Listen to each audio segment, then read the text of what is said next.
म्हटलं की आवाज येत नाहीये, म्हणजे मध्ये मध्ये व्हिडिओ अडकल्यासारखा वाटला, आवाज नीट आला नाही, मला लगेच सांगायचं. मागच्या वेळेला आपण कुठला धडा सुरू केला होता सांगा बरं जरा मला.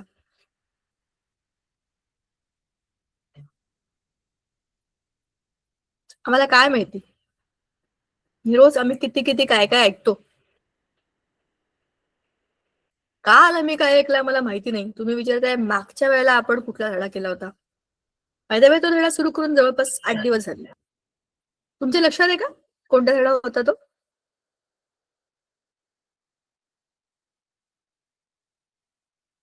मी तुम्हाला म्हटलं होतं हा आपला बायोलॉजीचा शेवटचा धडा आहे. आपलं बायोलॉजीचं लेक्चर आहे आणि तो धडा होता इंट्रोडक्शन टू बायोटेक्नॉलॉजी. तुम्हाला लक्षात असेल तर आपण बायोटेक्नॉलॉजी ह्या नव्या आणि शेवटच्या लेसनला सुरुवात केली आहे. कोण कोण बरं त्या सायन्स लॅबमध्ये बसलाय, आतमध्ये लॅबचं काहीतरी सेटअप केलाय, काहीतरी केलंय. तुम्हाला बॅकग्राऊंड चेंज करायचे का? हे नंतर तुम्ही चेक करून बघा. आता तुम्ही तिकडे लक्ष देऊ नका, नाहीतर मग तुम्ही समुद्र, डोंगर, दर्या, सायन्स लॅब, स्पेस असं कुठे कुठे फिराल आणि इथे आपण जे काही बोलतोय हे सगळं सोडून द्या. सध्या इथे बघा आणि मग खरंच खरंच इकडे फिरायची वेळ जेव्हा येईल तेव्हा तुम्ही नक्की फिरू शकाल जर तुम्ही आत्ता अभ्यास केला तर. ठीक आहे, चला आपण काय काय बोललो मागच्या वेळेला ते रिवाइज करू आणि आज आत्ता लेसनच्या पुढच्या टप्प्याकडे आपण जाऊ. बघा, मागच्या वेळेला आपण बघितलं होतं की बायोटेक्नॉलॉजी म्हणजे काय. सो इन सिम्पल वर्ड्स, सोप्या भाषेमध्ये सांगायचं तर बायोटेक्नॉलॉजी म्हणजे बायोलॉजी आणि टेक्नॉलॉजी यांचं मिश्रण आहे. We are using the concept of technology in the field of biology, that is biotechnology. असं केल्यामुळे आपल्या बायोलॉजीचा अभ्यास हा आणखीन चांगला होतो, बरोबर. म्हणजे वेळ वाचतो, कष्ट वाचतात, इफेक्टिव्ह सोल्युशन्स मिळतात, इफेक्टिव्ह आन्सर्स मिळतात. हा सगळ्याचा परिणाम असा होतो की आपलं जे काही रिसर्च वर्क असेल किंवा जो काही आपला अभ्यास आहे बायोलॉजीचा सुद्धा, तो पण व्यवस्थित करता येतो आणि ह्याच्यामधनं नवीन नवीन गोष्टी कळतात की ह्या टेक्नॉलॉजीचा वापर आणखी इथे. तुम्हाला माहिती आहे की इंटरेस्टिंग गोष्ट सांगते मी. सायन्समध्ये सगळ्या गोष्टी एकमेकांना कशा लिंक्ड असतात ह्याचं एक उदाहरण सांगते. एक्स-रे, तुम्हाला एक्स-रे माहिती आहेत का? एक्स-रे सगळ्यांना माहिती असेल. एक्स-रे आपण जेव्हा हाड मोडतं किंवा फ्रॅक्चर झालंय म्हणतात तेव्हा डॉक्टरकडे गेल्यावरती एक्स-रे काढतात. ते एक्स-रे मशीनच्या इथे असं हात ठेवतात आणि त्याला लगेच बंद करून असं सुक्कन एवढ्याच वेळा करताचा लाईट त्याच्यावर टाकतात आणि तो लाईट आपल्या हातावर जेव्हा पडतो तर आपल्या हाडांना तो क्रॉस नाही करू शकत, म्हणजे तो आरपार नाही जाऊ शकत हाडांच्या.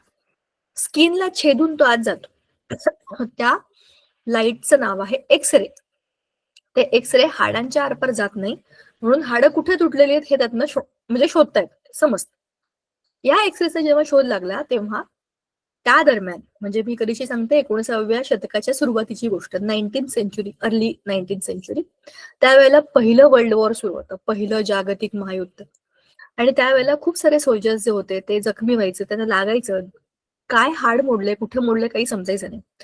मग त्यांचा जीव वाचवण्याकरता ह्या एक्स-रेचा शोध लावला होता. ज्या वेळेला त्या एक्स-रेचा रेफरन्स घेऊन एक X-ray machine, portable X-ray machine, जशी रिक्षा असते बघा रिक्षा, त्या रिक्षाच्या मागे असं मशीन फिरवून त्या ज्या ज्या ठिकाणी आपले सोल्जर्स आहेत त्या ठिकाणी ते फिरवलं जायचं.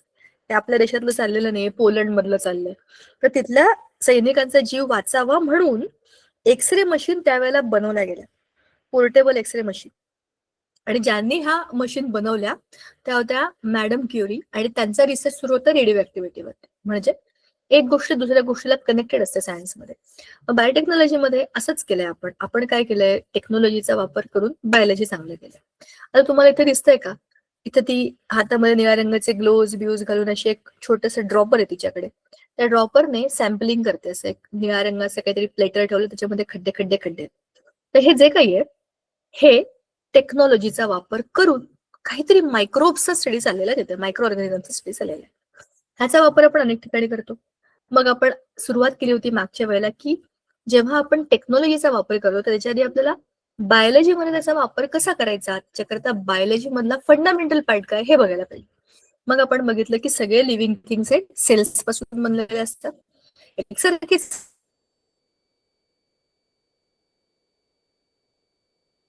सेल्स एकत्र येऊन एकच फंक्शन जेव्हा करतात तेव्हा त्याला आपण टिश्यू टिश्यू आणि दुसऱ्या भागामध्ये अॅनिमल आणि प्लांट असे आपण टिश्यूचे बायफर्गेशन केलं किंवा क्लासिफिकेशन केलं. आता आपण अॅनिमल टिश्यूचा अभ्यास सुरू केला आणि तो सगळा पूर्ण केला. अॅनिमल टिश्यूज हे 6 वेगवेगळ्या प्रकारचे आपल्याला दिले होते. सगळ्यात पहिल्यांदा दिला होता, थांबा मी टेबलवरच जाते. टेबल बुकमध्ये एकाच रांगेत सगळं आहे. ते झालं की आपल्याला आज कनेक्टिव्ह टिश्यूकडे जायचंच आहे. तर ह्या सगळ्याच्या सगळ्या 6 वेगवेगळ्या प्रकारच्या टिश्यूज ना, ते आपण एपिथेलियल, अच्छा बरं चला. ॲनिमल सेल्स, ॲनिमल टिश्यूजचे आपण बघितले. त्यातला पहिला, त्याचे 4 मेन भाग आहेत. पहिला एपिथेलियल आहे, दुसरा कनेक्टिव्ह टिश्यू आहे, तिसरा मस्क्युलर टिश्यू आणि चौथा जे ते न्यूरॉन्स. असे 4 प्रकारचे महत्वाचे ॲनिमल टिश्यूज आहेत. म्हणजे लोकेशन प्रमाणे आपल्या शरीरामध्ये त्याची कुठे ते आपल्याला आढळतात, ते कुठे सापडतात आपल्या शरीरामध्ये, ह्याच्याप्रमाणे त्यांचे 4 भाग केले आहेत. त्यांच्या स्ट्रक्चर प्रमाणे, त्यांच्या कामाप्रमाणे ते 4 भाग केलेले आहेत. त्यातला सगळ्यात पहिला जो आहे तो आहे एपिथेलियल. ह्याचा अर्थ आहे की बाह्यतम सुरक्षा कवच. जसं आपल्या स्किनला आपण म्हणतो आपल्या शरीराचं सुरक्षा कवच आहे, तसेच त्या स्किनचे पण वेगवेगळे प्रकार आहेत. त्याला आपण म्हणतो epithelial tissue. Squamous, stratified, glandular, columnar, ciliated आणि नंतर शेवटचा होता क्युबॉइडल. असे ह्याचे प्रकार आहेत. हे सगळे आपण डिटेलमध्ये मागच्या वेळेला बोललो होतो की हे असे का आहे, यांचं स्ट्रक्चर वेगळं वेगळं का आहे. आणि आज आपण सुरू करणार आहे त्याच्या पुढचा भाग जो आहे कनेक्टिव्ह टिश्यू. आता आपल्याला माहिती आहे की कनेक्टिव्ह या शब्दाचा अर्थ आहे कनेक्ट करणारे, 2 किंवा अधिक गोष्टींना जोडणारे असे जे टिश्यू आहेत ते आहेत कनेक्टिव्ह टिश्यू. त्यातला सगळ्यात पहिला आणि सगळ्यात महत्वाचा आहे blood. Blood is the very very important connective tissue, कारण ब्लड सगळीकडे आपल्या बॉडीमध्ये. सगळं शरीरच एकमेकांना जोडलंय, एकमेकामध्ये जोडले गेले, कारण की ब्लड आहे त्याला सगळ्याला जोडणारा दुवा. ब्लड मधनं आपल्याकडे ऑक्सिजन येतं, फूड येतं, हॉर्मोन्स येतात, एन्झाईम्स येतात. सेल्स मधला जो काही कचरा आहे तो बाहेर टाकला जातो. जे काही औषधं आपण घेतो ती पण प्यायल्यावर ब्लडमध्ये सर्क्युलेट होतात आणि बरोबर जाऊन टार्गेट ऑर्गनला हिट करतात. आपल्याला, आपण जे पाणी पितो ते पाणी पण आपल्या ब्लडमध्ये जातं आणि सगळीकडे फिरतं.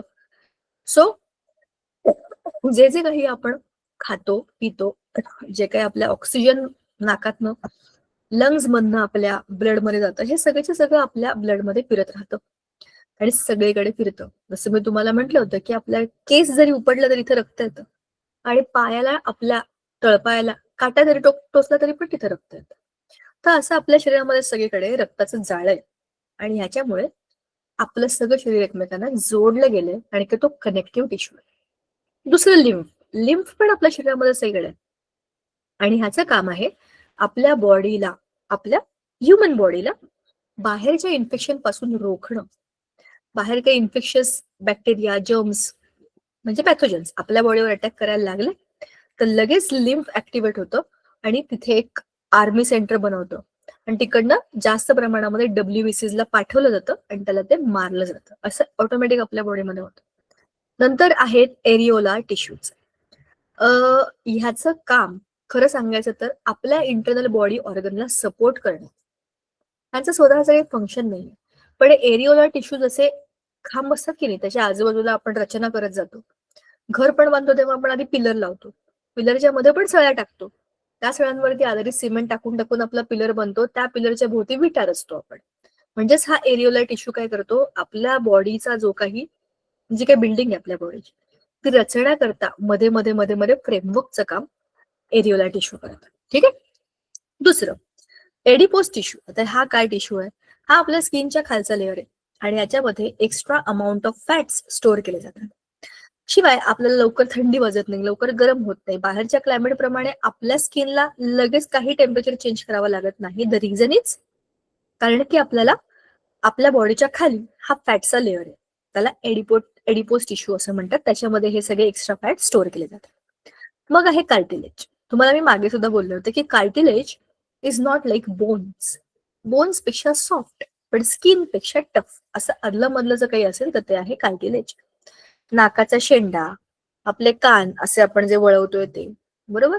ट्रकिया पाईप आहे, तो पाईप हाडांचा बनलेला नाहीये, पण तो स्किन पेक्षा थोडा कडक आहे आणि तो स्किनच्या बाजूला असला तर स्किनला घासत नाहीये, कारण तो सॉफ्ट आहे, तो स्किनचाच बनलाय. पण जराशी जाड जड अशी स्किन येते, ते कार्टिलेज. ठीक आहे. मग पुढे आहेत बोन्स.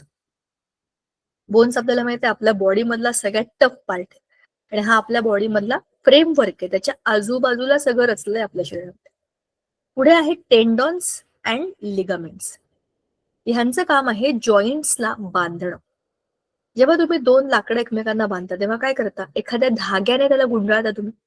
ते धागे मसल्सचे बनलेले असतात आपल्या शरीरामध्ये आणि हाडांना जोडण्याकरता आपण त्यांना म्हणतो टेंडॉन्स, मग लिगामेंट्स. दोन हा पार्ट येतो. दोन हाडं तिथे जोडले जातात, त्याला लिगामेंट म्हणतात. ठीक आहे. वेगळ्या प्रकारचे मसल्स आहेत जे दोन हाडांना जोडतायत. हे झाले आपले कनेक्टिव्ह टिश्यू. आता खाली आहेत आपले मस्क्युलर टिश्यू. मसल्स आपल्या बॉडीमध्ये अनेक ठिकाणी मसल्स आहेत. बघा, माझ्या गालावर मसल्स आहेत, नाकाच्या टोकावरती कडक कडक आहे पण मसल्स तर आहेत ना, मी नाक फुगवू शकते बघा. हे कशामुळे होतं? मस्क्युलर पार्ट आहे, there are some kind of muscles. बोटांमध्ये, आजूबाजूला, जिकडे जिकडे, हातात, तळव्यामध्ये, दंडामध्ये, पायामध्ये, पोटरीमध्ये, सगळीकडे मसल्स आहेत आपल्या बॉडीवर. पोटावर पण मसल्स आहेत की नाही? तर जिकडे जिकडे फ्लेश आहे म्हणजे स्किन जास्त आहे, मास आपल्या शरीरावर, तिकडे खूप सारे वेगवेगळे मसल्स असतात. शिवाय आपल्या आतमध्ये पण वेगवेगळे मसल्स आहेत. म्हणजे स्टमक मध्ये मसल्स आहेत, बरोबर, आपल्या लिव्हरमध्ये, हार्टमध्ये आणि आपल्या ब्रेनमध्ये पण. पण ते मसल्स वेगळेच टाइप्स ऑफ टिश्यू आहेत, ते आपण नंतर बघू ब्रेन्स. पण आता आपण बघतोय इन जनरल आपल्या बॉडीमधले जनरल टाइप्स ऑफ मसल्स. त्याचे आहेत तीन भाग. तीन भाग कसे? त्यांच्या डिझाईन वरती त्याचे तीन भाग केलेले आहेत. सगळ्यात पहिला जो आहे तो आहे स्ट्रायटेड मसल, मग आहे नॉन स्ट्रायटेड मसल, मग आहेत कार्डियाक मसल. आपल्या पुस्तकामध्ये इतकं मस्त टेबल दिलं ना, एका फटक्यात गोष्टी सगळ्या समजतात. तुमच्यापैकी आता कोणतरी माईक ऑन करायचं आणि मला सांगायचं पहिल्या चित्रात तुम्हाला काय दिसतंय. पहिल्या चित्रामध्ये काय दिसतंय? थोडस मोठं करू का आणखीन? बघा, आता हे पहिलं चित्र दिसतंय का आणखीन चांगलं?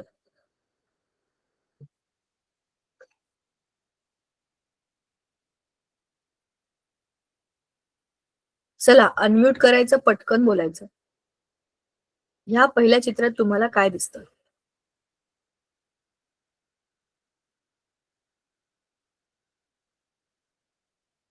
चित्रात काय दिसतंय सांगा पटकन, थोडा वेळ नका घालवू.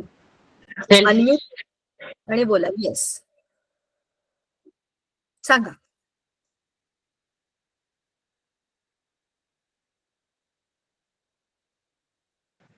सेल्स. सेल्स, शाबाश, व्हेरी गुड. कसे आहेत पण ते सेल्स? सिलेंड्रिकल. बरं, खालचं न वाचता चित्रामध्ये जे दिसतंय तेवढंच फक्त मला सांगा. रचना दिसते का आपल्याला? सिलेंड्रिकल वगैरे शेप तर ठीक आहे, ते खाली माहिती दिलेलीच आहे. चित्रात काय दिसतंय ते सांगा.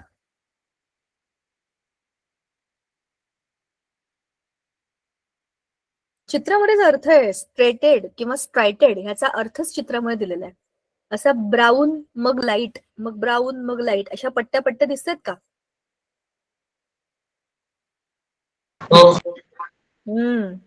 त्यालाच म्हणतात स्ट्रायशन्स किंवा त्याला आपण मराठीमध्ये काय म्हणतो, पट्टे.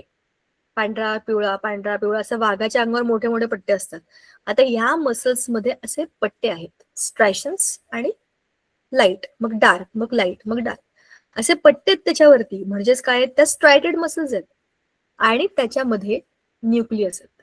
आता ह्याच्यामध्ये मल्टी न्यूक्लियस म्हणजे एक लांबच्या लांब पाईप आहे, सिलेंड्रिकल शेप आहे, बरोबर सांगितलं त्याने, बरोबर.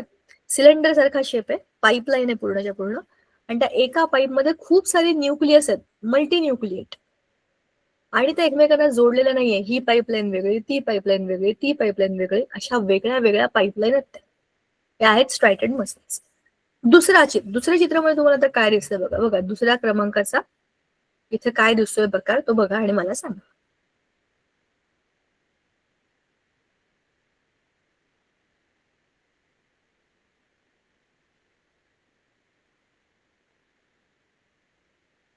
चला, बोला पटकन, दुसऱ्या चित्रामध्ये काय दिसतंय? तुम्ही बोलल्याशिवाय मी जाणार नाही पुढे, पटकन.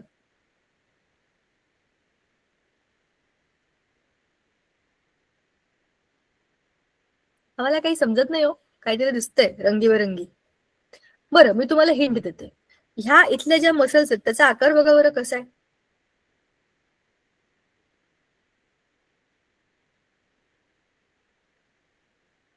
सापाच्या शेपटीसारखा बघा, निमुळता झाला इकडे इकडे इकडे, ओके ना? म्हणजे या अशा मसल्स आहेत ज्याची टोकं अशी निमुळती आहेत, इथलं पण आणि इथलं पण, ह्याला म्हणतात स्पिंडल शेप. स्पिंडल, ज्याची दोनही टोकं अशी निमुळती आणि मध्ये जरा फुगी रचना आहे, त्याला आपण म्हणतो स्पिंडल शेप्ड. बरं का. दुसरं आहे युनिन्यूक्लिएटेड. ह्या किती पण लांब लचक सापासारख्या असतील तरी पण त्याच्यामध्ये न्यूक्लियस मात्र एकच आहे. बघा, ओके नाही. ह्याच्यामध्ये भरपूर सारे होते, भरमसाठ फिरतात तिकडे तिकडे. ह्याच्यात तसं नाही, याच्यामध्ये एकच न्यूक्लियस आहे. They have no branches. ह्या कुठे एकमेकांना जोडलेल्या नाहीत फांद्यांसारखे, एकच एकच एकच अशा लांब लांब मसल्स. या आपल्या दंडामध्ये, पायामध्ये अशा वगैरे आहेत. तिसऱ्या ज्या आहेत त्या आहेत आपल्या कार्डियाक मसल्स. चित्र बघा आणि काय दिसतंय ते मला सांगा पटकन, नाही तर मग मला नाव घेऊन शाळेचं सांगायला लागेल.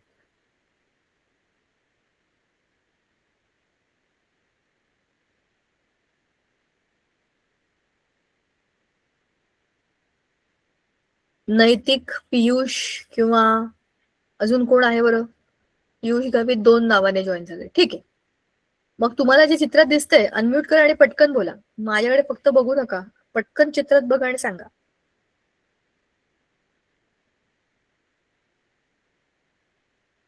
अरे काय काय न कळण्यासारखं. आता हे आपल्याला माहिती आहेत की या मसल्स आहेत, कशा दिसतात त्या बघा तरी. जे वाटतंय ते बोला, एवढा विचार नाही करायचा, पटकन बोलायचं. सिलेंड्रिकल. बरोबर. अजून?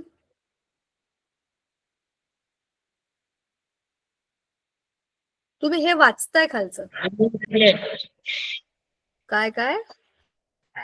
युनिन्यूक्लिएट. ते तर हे वाचून तुम्ही सांगताय, मी तुम्हाला चित्रात काय दिसतंय ते डिस्क्राईब करा म्हणून सांगते. तुम्ही हे शब्द काय माझ्याकडे फेकताय. चित्रात तुम्हाला जे डिस्क्रिप्शन दिसतंय ते मला सांगा मराठीमध्ये वाक्यांच्या रूपात. हे काय युनिन्यूक्लिएट, सिलेंड्रिकल हे शब्द तर इथेच आहेत. चित्रामध्ये काय दिसतंय, कसं वाटतंय, काय वाटतंय चित्रामध्ये? मला तर हे लाकडासारखं वाटलं, तुम्हाला नाही वाटलं? इथं बघा, हे एकमेकांना जोडलेले आहेत, दिसतंय ना, ब्रांचेस आहेत त्याच्यामध्ये, आणि एकच न्यूक्लियस आहे. युनिन्यूक्लिएट शब्द तर सांगितलं, पण त्याचा अर्थ माहितीये का? म्हणूनच विचारते की चित्रामध्ये काय दिलं ते सांगा. शिवाय ह्याला स्ट्रायशन्स आहेत असे, वरखाली वरखाली वरखाली. म्हणजेच काय, याचाच अर्थ असा आहे की हे कार्डियाक मसल्स, कार्डियाक म्हणजे हार्ट रिलेटेड. आता जरा याला छोटं करते, आता एकत्रित त्याचा अभ्यास करूया. बघा, आपण 3 वेगवेगळ्या प्रकारचे आता मस्क्युलर टिश्यू बघतोय. स्ट्रायटेड, नॉन स्ट्रायटेड, कार्डियाक. आता ह्याच्यामध्ये डार्क आणि लाईट बँड्स आहेत, याच्यामध्ये आहेत, याच्यामध्ये नाहीयेत. ह्याच्यामध्ये मल्टीन्यूक्लिएट आहे आणि हाच, बाकीचे 2 जे आहेत ते युनिन्यूक्लिएट आहेत. हा युनि आणि हा युनि. ब्रांचिंग फक्त याला आहे, याला पण नाही, याला पण नाही. आता व्हॉलेंटरी, नॉन व्हॉलेंटरी म्हणजेच काय, हे मसल्स तुम्ही तुमच्या इच्छेप्रमाणे हालचाल करू शकता का? आता बघा, मग स्ट्रायटेड मसल्स कुठे असतात? आपल्या आर्म्स, लेग्स, रनिंग, स्पीकिंग ह्या सगळ्या ऍक्टिव्हिटीमध्ये ज्या ऑर्गन्स येतात त्या सगळ्यामध्ये हे असतात. धावतोय आपण, पळतोय, हा, बोलतोय. आता बघा, मी बोलते तर इथले खूप सारे मसल्स मूव्ह करतात. माझी इच्छा असेल तर मी बोलेन, मी बोलणार नाहीत, माझी इच्छा नाही, मी पण बोलणार नाही. म्हणजेच काय, माझ्या ऐच्छिक हालचाली आहेत त्या.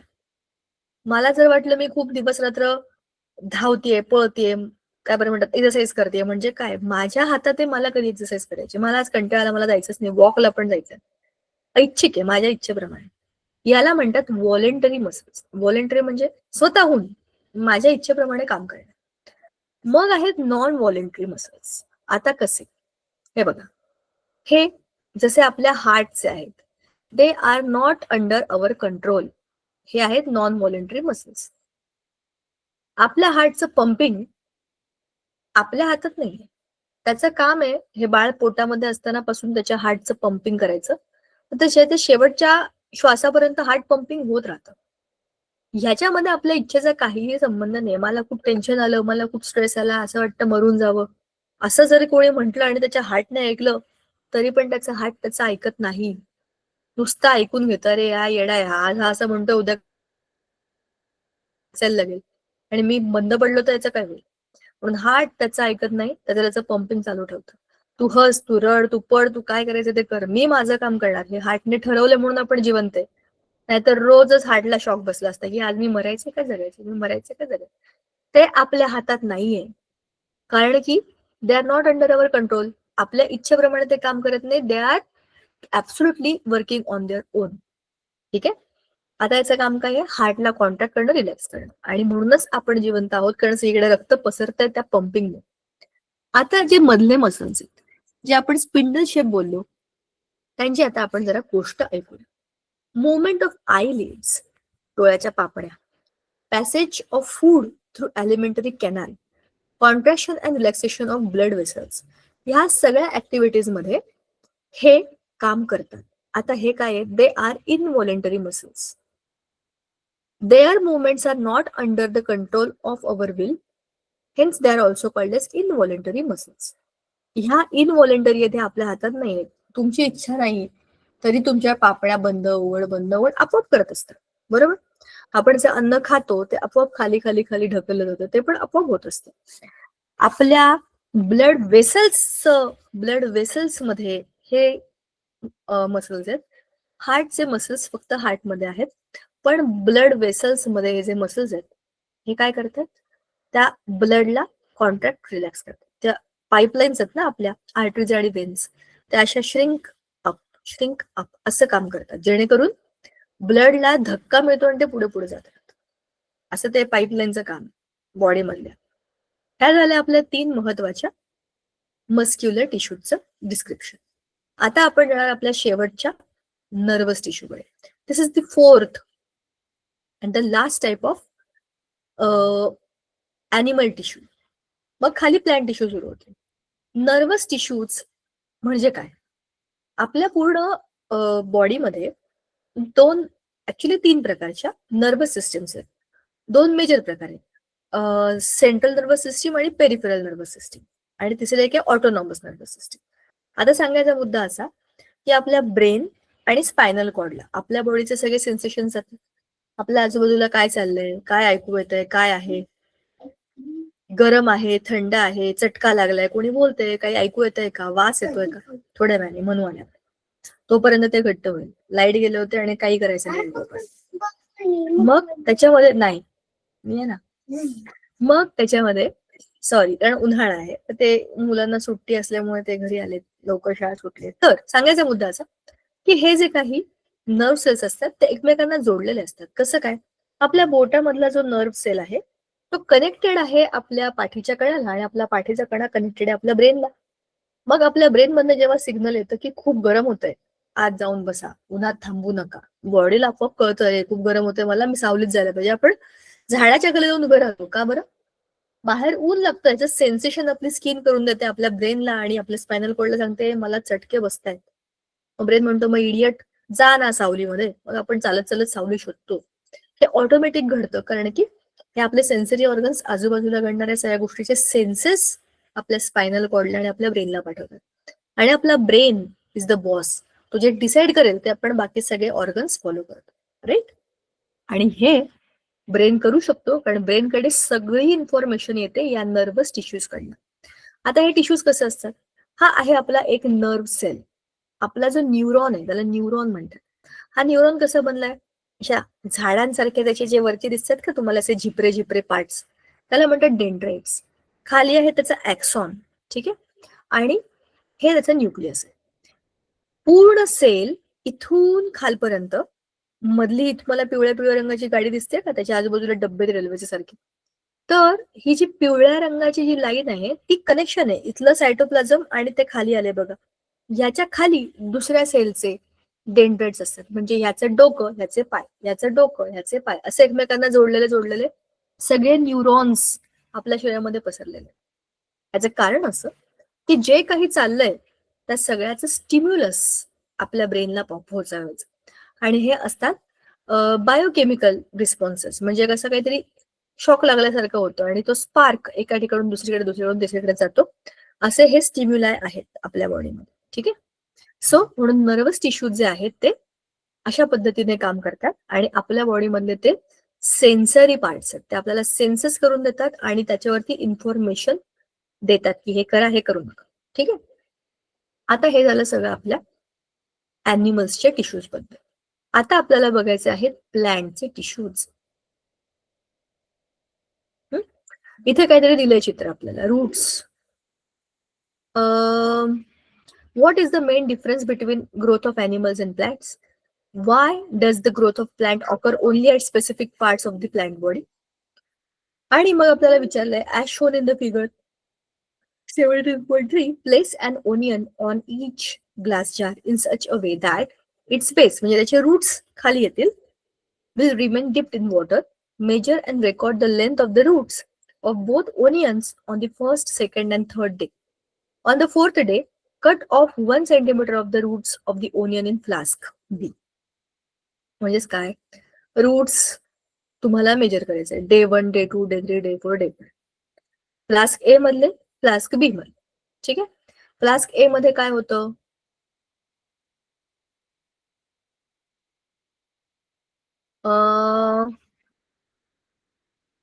Okay, measure the length of the roots of both the onions. असे दोघांचे पण आपल्याला मोजायचे. 5 दिवसामध्ये त्याचा रेकॉर्ड आपल्याला बघायचा आहे. आणि त्यातला चौथ्या दिवशी आपण त्यातल्या एकाला कट केलंय, त्याचा थोडासा पार्ट कट केलाय ना रूट्सचा. On the 4th day cut off 1 centimetre of the roots. याचे रूट्स आपण 1 सेंटीमीटर थोडेसे कट केले आणि परत पाण्यात ठेवले आणि आपल्याला चेक करायला सांगितलं 5व्या दिवशी काय होतं, त्याची ग्रोथ कमी होते का, ऍडजस्ट होते का, हे शोधा आणि तुम्ही मला सांगा. आता आपण बघतो आहे प्लांट्सच्या टिश्यूज बद्दल.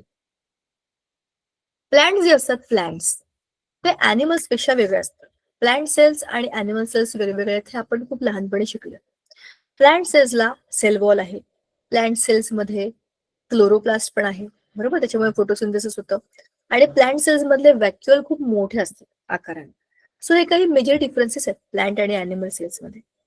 पण टिश्यूजचा जर तुम्ही विचार केला तर प्लांट्स मध्ये पण काही इम्पॉर्टंट टाईप ऑफ टिश्यूज आहेत, त्याचं आपण ग्रुपिंग करू शकतो. तर मेरिस्टेमॅटिक टिश्यू म्हणजे काय, it is present in specific parts of the plant in which growth occurs. बरोबर, मेरिस्टेमॅटिक या टिश्यूचं काम आहे ग्रोथ करणं, प्लांटला वाढवणं.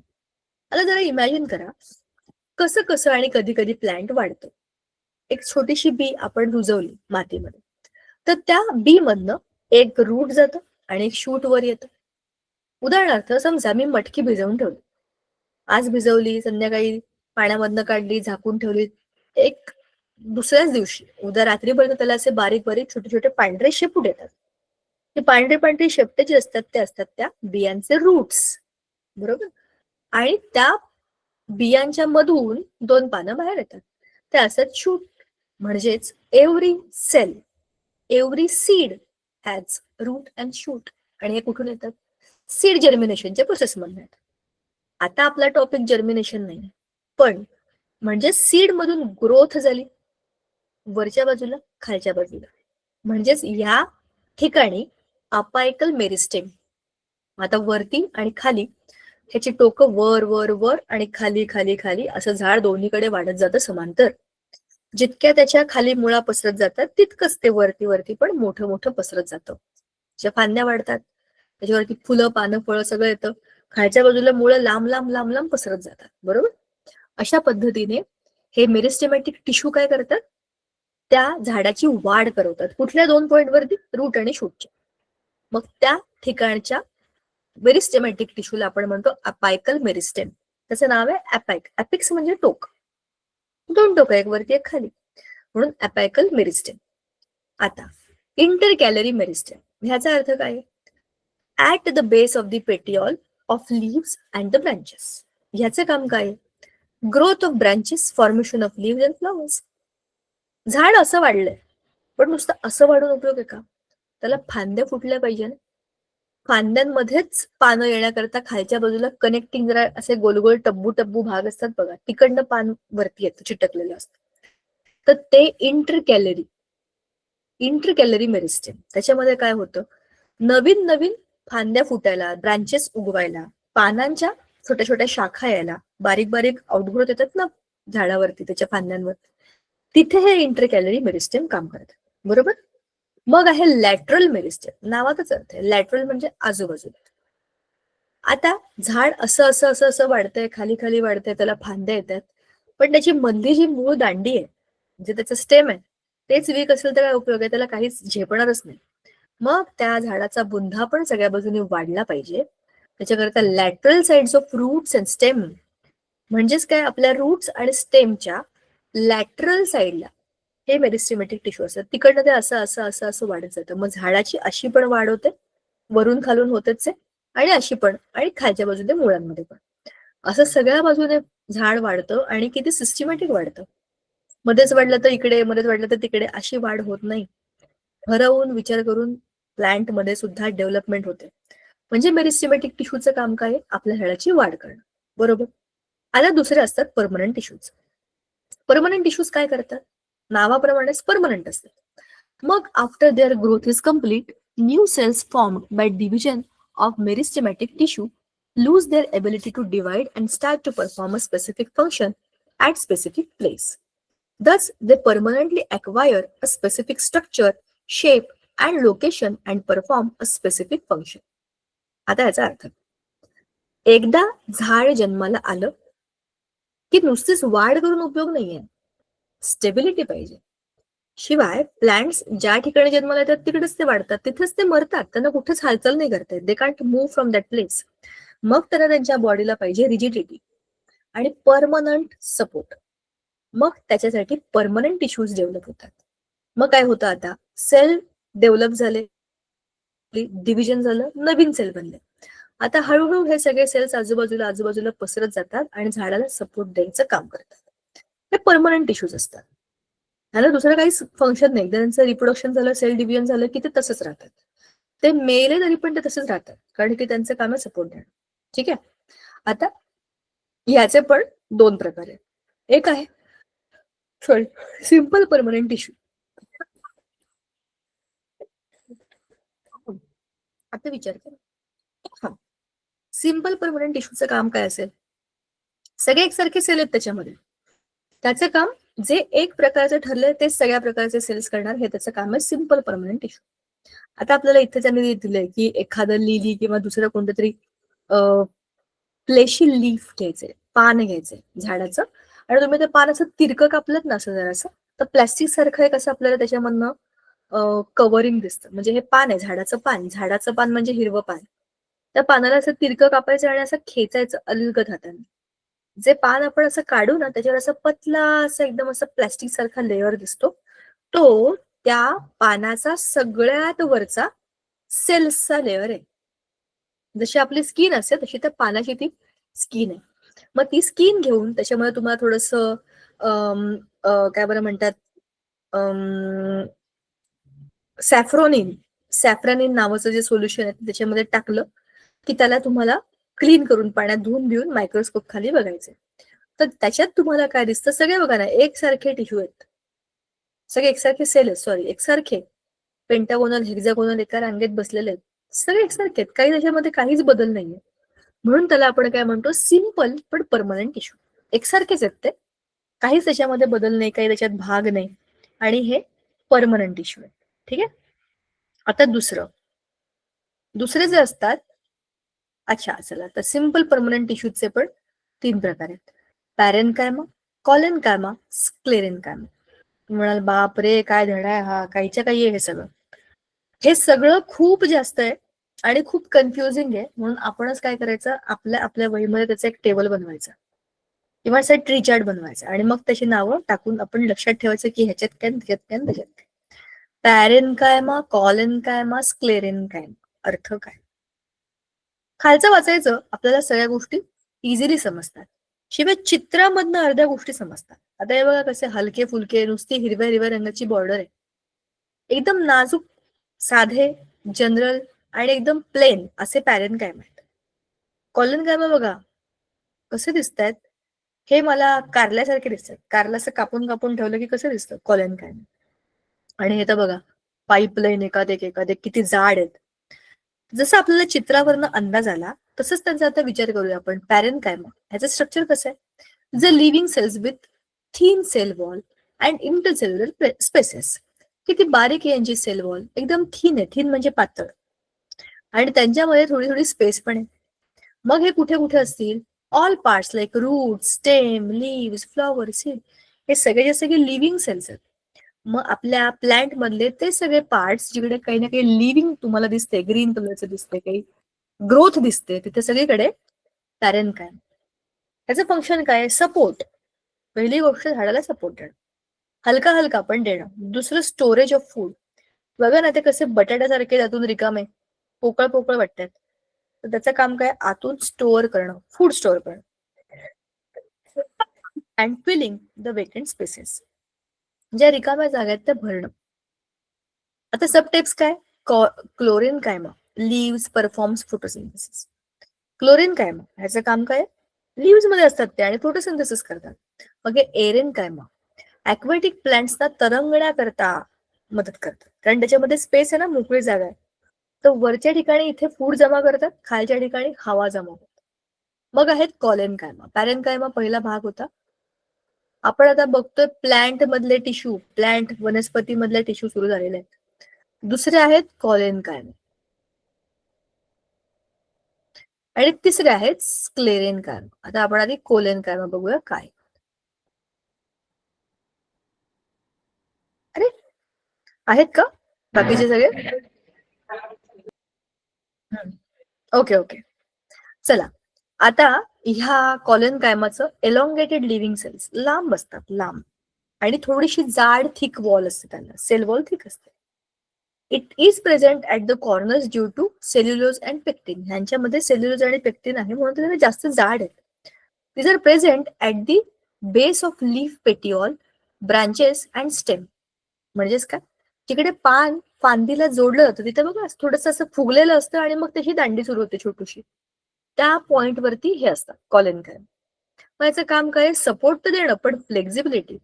आता जोरात हवा आली ना की झाडाची पानं हलतात, पण सगळी गळून नाही पडत हवेमुळे, कारण ते फ्लेक्झिबल आहेत, असे असे फिरू शकतात. खूप जोराचा वारा आला तर सगळं झाड पण पडतं, मी त्याच्याबद्दल म्हणत नाही, पण मी जनरल आता बघा ना बाहेर कसली हवा सुटली, वड, पिंपळ, मोठे मोठी कोणती पण झाडं बघा तुम्ही. आणि हा ऋतू पानगळीचा नाही, मी जनरल ऋतूबद्दल म्हणते की पानं हलतात मस्त, आणि पावसाळ्यात तर अशी सो सो सो सो जोरात हवा आली की अशी जोरजोरात पानं हलतात, वाऱ्यामुळे पानं हलतात, पण पडून नाही जात खाली, कारण की तिथे त्यांना फ्लेक्झिबिलिटी देण्याकरता कॉलन कायमा हे टिश्यू आहेत, हे लक्षात ठेवायचं. मग आहेत स्क्लेरेन कायम. हे कसे आहेत? हे डेड आहेत. हे दोन्ही लिव्हिंग होत्या, हे जिवंत सेल आहेत, हे जिवंत सेल आहेत, पण हे सगळे डेड सेल्स आहेत. आणि हे फायबरस सेल्स आहेत, फायबर सारखे आहेत. They have tapering end. बघा ना, हे असे हेअर क्लिप असतात ना मुलींचे, तसं काहीतरी डिझाईन आहे. And the cell wall contains lignin. Lignin नावाचे प्रोटीन असतं. मग याचं काम काय? जर हे डेड आहेत आणि हे मोकळेच आहेत असे, तर त्यांचं काम काय आहे की give strength and rigidity to the parts of the plant. त्या झाडाला रिजिडिटी, रिजिड म्हणजे झाड घट्ट करणं, स्ट्रेंथ देणं, घट्ट करणं, हे काम स्क्लेरेन कायमाचं. आता याच्यामध्ये stem, veins of lives, hard quotes of seeds, outer covering of coconut. सगळ्यात मस्त उदाहरण नारळाचं वरचं जे डोकं असं ना, कवटी नारळाची, जे आपण फोडतो आणि आतून नारळ मिळतो, तर ते वरचं जे कवच आहे किती कडक येते, ते डेड सेल्सने बनलेलं आहे, ते आहेत स्क्लेरन काय. आपण मगाशी म्हणालो होतो की मेलेले असतील तरीही ते काम करतात, कारण की ते परमनंट टिश्यू आहे, त्यांचं कामच आहे परमनंट. हे किती चांगलं काम आहे ना, मेलं तरी पण ते झाड सोडून जात नाही.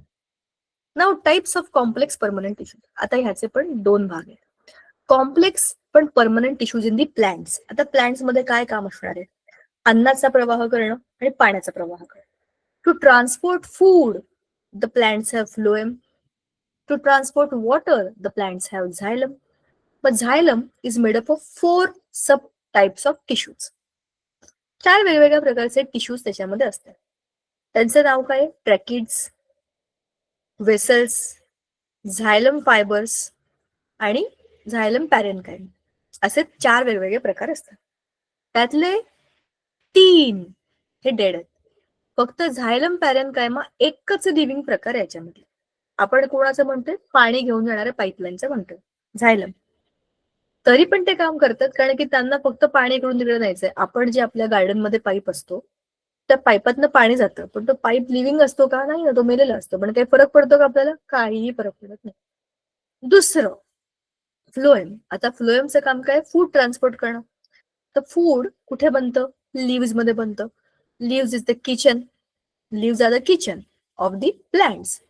तर त्या किचन मध्ये जे काही फूड बनलंय ते फूड सगळ्या प्लांट मध्ये पसरवण्याचं काम कोण करतं? फ्लोएम. मग आता या फ्लोएमचे पण 4 सबटाइप्स आहेत. एक आहेत सीव ट्यूब्स, मग आहेत कंपॅनियन सेल्स, फ्लोएम पॅरेन्कायमा आणि फ्लोएम फायबर्स. फक्त फायबर्स डेड आहेत. बाकी हे तीनही लिव्हिंग आहेत. 3 living, 1 non living. 3 non living, 1 living. असं एक्झॅक्टली उलट आहे याच्यामध्ये. पण लिव्हिंग असू दे, नॉन लिव्हिंग असू दे, याचं काम आहे फूड ट्रान्सपोर्ट करणं. म्हणजेच 4 वेगवेगळ्या प्रकारचे सेल एकत्र येऊन काम करतात, म्हणून हा काय आहे? Complex permanent tissue. इथे पण 4 वेगवेगळ्या प्रकारचे सेल्स एकत्र येऊन काम करतात, म्हणून हा काय आहे? Complex permanent tissue झायलम. आता आपण झायलम आणि फ्लोएम ह्या दोघांचं पण डिस्कशन बघितलेलं आहे. आता अच्छा, some cells in the body of living organisms are totipotent. That is, if provided a proper environment, can grow from the cells. It was realized that with the help of this property of the cells and their genetically controlled biochemical processes, varieties of high-yielding crops and new species of animals and various vaccines could be produced, and this led to rise of the new branch of biology, that is biotechnology. हे वाचणं गरजेचं होतं, कारण की इथून पुढे आपला खरा धडा सुरू होणार आहे, जो आहे बायोटेक्नॉलॉजी. धड्याचं नावच बायोटेक्नॉलॉजी. मागचे 2 लेक्चर म्हणजे आत्ताचे आणि मागचं हे 2 लेक्चर आपण बायोटेक्नॉलॉजीची प्रस्तावना म्हणजे इंट्रोडक्शन बघत होतो, की कुठून आलं हे बायोलॉजी, कुठून आलं बायोटेक्नॉलॉजी. तर आता आपण हे सगळं जे काही हिस्ट्री, सिव्हिक्स, जिओग्राफी आपल्या प्लांट्स आणि अॅनिमल सेल्सची बघितली, की हा प्रकार तो प्रकार इकडे असतात तिकडे असतात, त्याने काय झालं? त्याने झालं असं की आपल्या सगळ्या शरीरामध्ये आणि प्लांट्सच्या सगळ्या शरीरामध्ये कुठे कशा प्रकारचे टिश्यू असतात हे आता आपल्याला समजतं. आता ह्या टिश्यूज मध्ये किंवा काही सेल्स मध्ये रिप्रोडक्शन म्हणजे स्वतःला पुन्हा बनवण्याची खूप जबरदस्त कॅपॅसिटी असते. त्याला म्हणतात टोटिपोटेन्सी. ठीक आहे. अशा सेल्सना आपण ग्रो करू शकतो सेलच्या बाहेर, लॅबोरेटरीमध्ये, इन विट्रो बाहेर. ठीक आहे. आणि मग त्याच्यापासून आपण खूप काही बनवू शकतो, कारण सेल्स आहेत आपल्या कंट्रोलमध्ये. त्या सेल्सना रिप्रोड्यूस करण्याची कॅपॅसिटी आहे. त्या सेल्समध्ये जेनेटिक मटेरियल आहे, कारण त्याच्यात न्यूक्लियस आहे. त्या न्यूक्लियस मध्ये आपल्याला हवे ते बदल आपण करू शकतो. बायोकेमिकल्सचा वापर करू शकतो. Hormones, enzymes, that all is there. ह्या सगळ्याचा वापर करून त्या सेलला आपण आता बदलू शकतो आणि त्या सेलवरून नवाच काहीतरी शोध लावू शकतो. हे सगळं आहे बायोटेक्नॉलॉजीमध्ये, जे आपण बघणार आहे पुढच्या लेक्चरला. तर अशा पद्धतीने आपलं बायोटेक्नॉलॉजीचं इंट्रोडक्शन पर्यंतची गाडी आलेली. पुढच्या वेळेला आपण बायोटेक्नॉलॉजी करणार आहे. चला भेटूया तेव्हा. आज थांबूया आपण इथे. Thank you so much. Thank you Prema ma'am, thank you Sangeeta ma'am. Bye मुलांनो. तुम्ही सगळे आता माईक ऑन करून मला बाय करणार, मला माहितीये. Bye bye.